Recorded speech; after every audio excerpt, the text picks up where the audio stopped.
you're going to become really successful, it's going to require persistence. When I began to study persistence, it was because it was under Proctor's tutelage that I did so. And he had me reading the chapter on persistence from Think and Grow Rich, the entire chapter every day for 90 days. And I've read it on and off since then. I've also shared it with an awful lot of people over the years. And I want to share some points from it today with you because there's a couple of things that we absolutely have to know that make the biggest difference in our success. Number one is that you've got to have something that you really want. Now, this is a major sticking point for a lot of people. Main reason is because we're taught not to think about what we want most of our life. But it doesn't mean that it's not in you, right? Let's look at what the educational system has done to people. Madame Montessori was the one that really got this accurate. She said, if you take a cup and you look at every individual student like a cup, she said, the cup is already filled. Our job is to bring it out, what's filled in that person, because they're God's highest form of creation, to bring that out of them. The school system does it completely different. They take that cup and they act as if it's empty, and they fill it up with a bunch of nonsense that cripples and tears down the individual. It keeps them stuck their whole life. So we're starting with you as a vessel that's completely filled with all the greatness, all the talent, all the gifts locked up inside of you. And the key is, how do you unlock it? Well, the first thing is to go after something that you want. Now, being that this is a sticking point, there's a couple of things to remember here. Number one of the fastest ways to begin to open those doors is to pay attention to what you're telling yourself no about currently that you do want, and what you're saying yes to that you don't want. Let me repeat that again. The things that you tell yourself no about that you do want, okay? You say no to the things that you do want. You have to examine your life for those things. And you say yes to things that you don't want. In other words, you say yes to people, pressure, circumstances, situations that you don't want. Because when you focus on what you don't want, you get more of what you don't want. One of the greatest things to do is to consistently bring your consciousness to the idea of, what do I love to do? What do I love to do? What do I enjoy so much I need no prompting, right? I don't have to make myself do it, but I love it. That's a key, right? That's a soul key. What is that?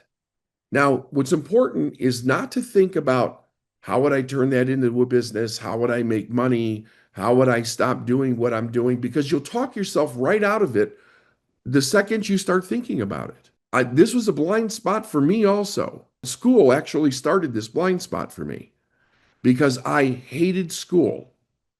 There was only one or two subjects in all the years that I was in school, and I quit when I was 17. I quit high school when I was 17, that I actually enjoyed, right? That I found intriguing. The rest of it was C, Ds, and Fs the entire time, grade school, high school, the whole thing. I would come home with a stack of books and I couldn't get myself to even open the books. But then when this change happened in my life, I became so fascinated with what happened with that change that I had to know. It became a burning desire. I had to know how I changed. How did I triple my income in a month? After all the struggling and the tears and losing everything and being on food stamps, how the hell did this change in 30 days? And I began to study. And I was voracious with it. Every day that I got a chance, my nose was in a book or there was a cassette tape playing in my car. And this went on for years. And here's the thing. All the time I'm doing this, I'm so focused on finding out these answers. I'm never thinking to myself, wow, you really enjoy this. You enjoy this material, right? You find this extremely fascinating. None of that was going on in my mind. I just kept going like I want these answers, want these answers, want these and my life was getting better by the day. I was just so fascinated what was happening to me. It wasn't until Bob Proctor said to me, "Would you like to do what I'm doing?" that the key turned. And then I realized what I loved. It wasn't until he asked me that. So it was there, it was in my life, but it wasn't in my consciousness until somebody asked me a question that connected the two things together. Instantly, I thought, there's no way I could do this. There's just absolutely no way, right? But that didn't last long. But that was the reaction of my mind when he asked me the question. You have to ask yourself, what do you love doing? If somebody had said that to me in that journey, and I had actually put some focused time into what it was. See, what my problem was that I was working for somebody else, but I knew I wanted to start a business. And every time I would think about starting a business, I was thinking from the wrong place inside of myself. I was thinking about what I couldn't do. So I was trying to find a business that was so simple and didn't require a lot of education that I could actually start and maybe have a chance at success because that was my background, right? That's kind of what the teachers indicated my whole life. So I didn't have anybody in my life that was trying to move my thinking forward on that, seeing myself differently, right? It was a block. It was a total blind spot, total blind spot. When that came together, the desire opened. It was like the faucet opened. And the desire, that this burning hot desire that I read about in Think and Grow Rich, that I had heard Proctor talking about, I all of a sudden I discovered it inside myself. Now, it took a long time because I didn't have a mentor in those days. But the idea is that here's the crazy part. It's already in you. Stop telling yourself that you can't do it, or look at anything from the past or any blocks that you have in your current life. And you have to start asking, what do I really love? And then start opening that door. If you're going to become really successful, it's going to require persistence. It's one of the 13 principles that Napoleon Hill talked about. You won't get there without persistence. And most people don't know what persistence means because they run right up against a big obstacle and they want to quit and they run in the wrong direction. Well, the reason that they do that is because they really don't love what they do. To bring out the natural persistence that's in us and then learn the rest of it, you got to have something you really want. Now, here's another thing. In the meantime, what do? You grow in what you're doing because that's also part of it, right? See, when I started on the dock, the first thing that I started doing was growing right there. I thought it was silly that this idea, change your attitude and anything, it's going to affect anything. But I instantly, in 30 days, I outgrew where I was in 30 days. Most of us are ready for much more than we know. We're just not playing a big enough game inside of ourselves. So no matter what you're doing right now, if you would give it the very best in a short period of time, you'll outgrow it. And if there is something else you want to do, it will become much more visible as you begin to go down that road. Persistence is the sustained effort necessary to induce faith. If you set a goal and you know how to do it, that's not faith. That's not growth. That's not a goal. That's not a goal. It's got to be something different that you don't know how you're going to get there. That's how we grow. See, goal's not about getting something. A goal is about growing. It's about growing. We set goals to grow, not to get. As you become, you will receive. He says persistence is an essential factor in the procedure of transmuting desire, which is the thing that you want, into its monetary equivalent. Into its monetary equivalent. So now you've got two things coming together. You've got what you want, and you've got the persistence to get it. These two things induce faith. Faith is the belief in the future of what it is that you want coming to you. Now, here's the importance. Remember, I said in working with the law, I said you have to pay very close attention to how the author is writing the statement of truth.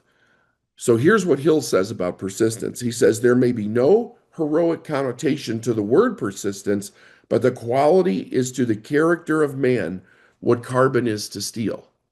In other words, you're not going to get the thing that you truly want beyond what you have right now without mastering persistence. He says the starting point of all achievement is desire. Keep this constantly in mind. Keep this constantly in mind. He says there is no substitute for persistence.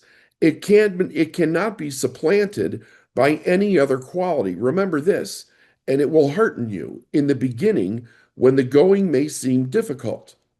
Those who have cultivated the habit of persistence seem to enjoy insurance against failure.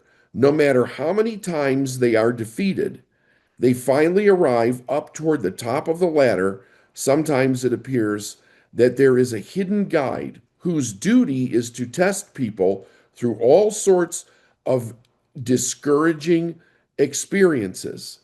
Those who pick themselves up after defeat and keep on trying arrive.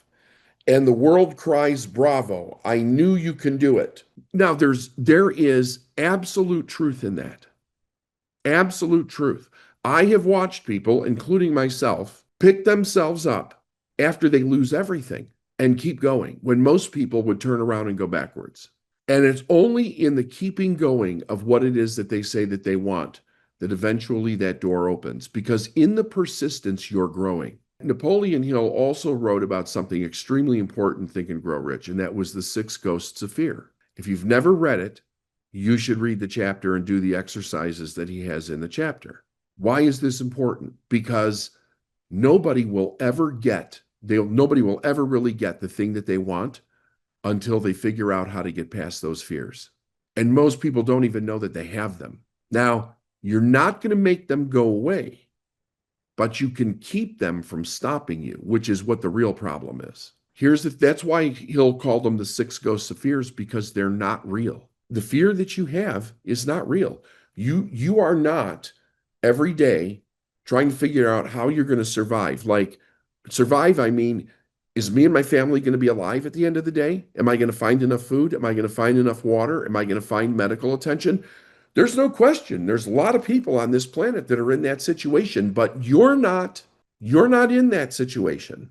So your fear is bullshit, because your fear is every fear you have, you can control by the decision that you make to move forward regardless of it.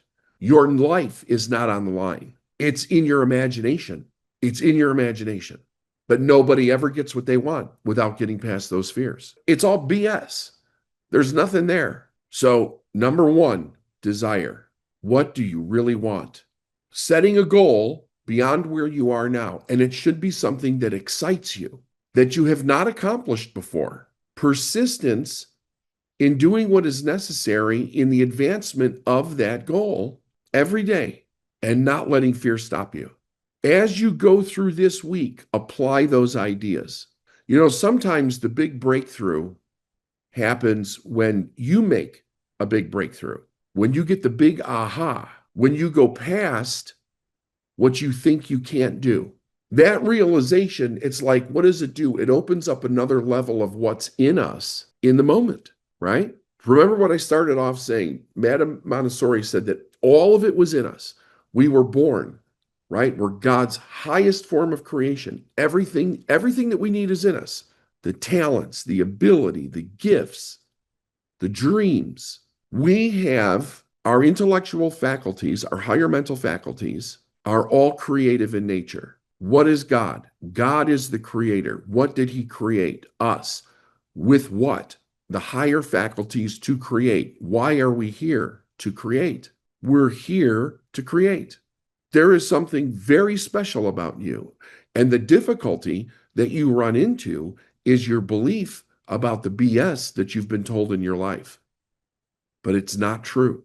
But I've also never seen anybody go through those fears that doesn't really want something, because it's a fear regardless, even if it's BS, right? You've got to have the courage and the want to go through it to get to the other side. And there's also this idea. If you've not settled this in your mind, you're in a very dangerous position. What do I mean? You've got to settle in your mind that you're not quitting. If that's still running around in your mind as an option, you're dead in the water because your subconscious mind will find a way to get you to quit. But what's worth that? The thing that you truly want in life. That's what's worth it, right? I've never seen anybody want to do that with something that they hate doing. But most people spend most of their life in what they hate doing. What do you really want? You've got to get to that answer because that is the purpose of why you're here. And it's very important to know what your purpose is. How do you know your purpose? Because it's the thing that you absolutely love to do. I believe everybody knows what that is.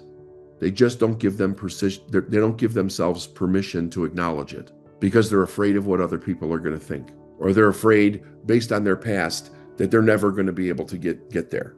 But see, I don't believe God hides anything from us. I don't believe the universe hides anything from us. It doesn't do it with any other part of nature. So it's in us there. So as we're adults, we have a good idea of what we like and what we don't like.